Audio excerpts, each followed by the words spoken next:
Ava Morgan arrived at Crestwood High with the kind of quiet, observant energy that instantly made her look like an outsider 16 years old. Slim with pale skin and long black hair tied loosely behind her, she walked through the polished hallways, clutching the strap of her backpack, trying to adjust to this new school where everyone already seemed to know. Everyone moving from another city had been her parents' idea because they believed Crestwood offered better academic opportunities, though Ava suspected the real reason was that her parents, both top-tier lawyers, were constantly shifting jobs and cities like pieces in a never-ending chess game of ambition. The morning was loud, lockers slammed, gossip floated in the air, cheerleaders rehearsed a routine near the trophy case, athletes strutted like they owned the place, and as Ava walked, she felt the familiar tightness in her chest that always came with being the new kid. She didn't look weak, but she looked quiet, too quiet.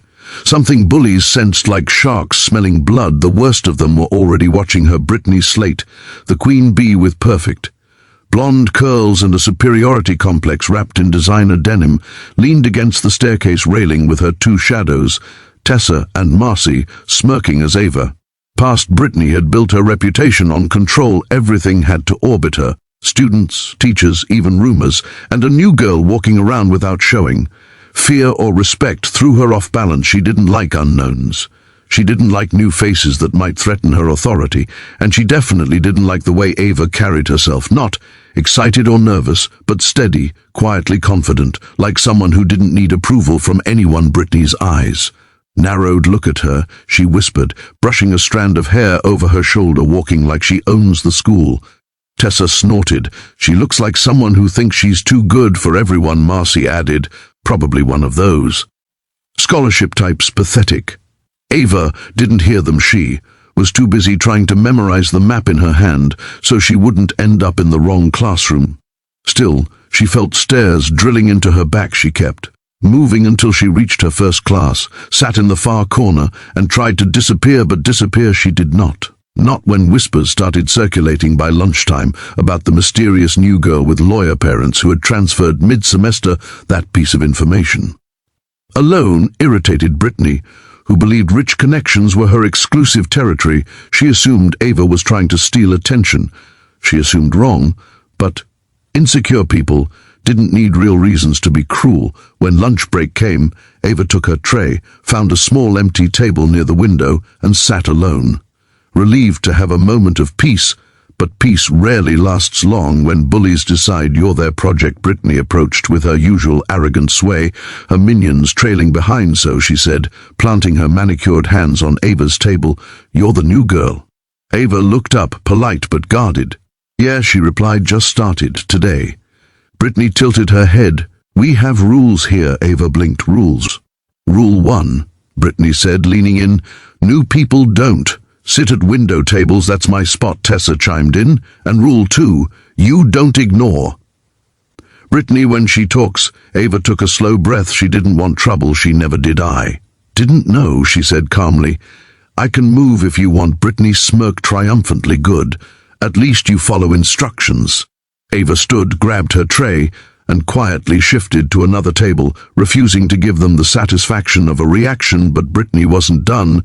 Bullies never stop after the first poke. They wait for the moment you're most vulnerable. That moment came after school, when students flooded the hallways, rushing toward buses and sports practice. Ava had stayed behind for a few minutes to talk with the teacher about assignments she had missed.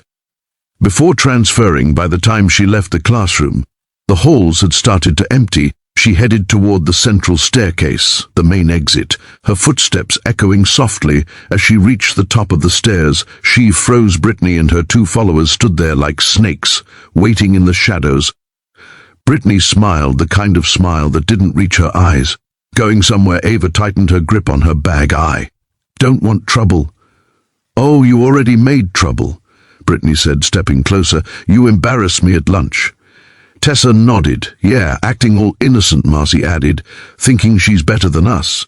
Ava backed up slightly. She wasn't scared of confrontation, but she could see the staircase behind her, the long, wide flight of steps with cold metal railings and a hard marble landing below. One wrong move could cause real damage. Just "Let me go," Ava said quietly. "I don't care about your rules." Brittany's face twisted.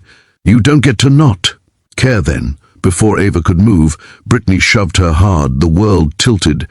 Ava's breath caught, her feet slipped.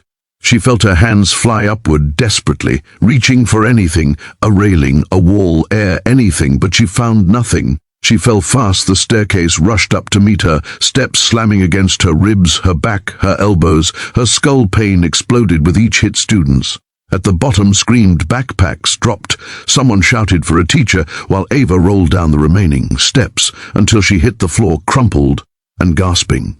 Unable to move, the hallway went silent for a horrifying second.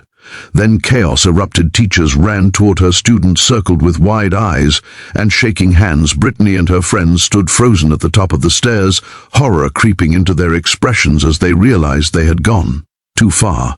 Not just bullying, not just intimidation, but assault with witnesses everywhere. Ava's vision blurred, spots of darkness swirling around the fluorescent lights above. She could hear voices, but they sounded far away.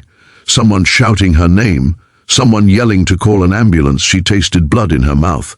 Her ribs throbbed with sharp stabbing pain. Her left arm felt wrong, twisted. Every breath burned like fire. When the paramedics arrived, they stabilized her neck, placed her on a stretcher, and carried her out of the school. Students recorded everything on their phones: the fall, the aftermath, Brittany's panicked reaction, and the videos spread through the school like wildfire.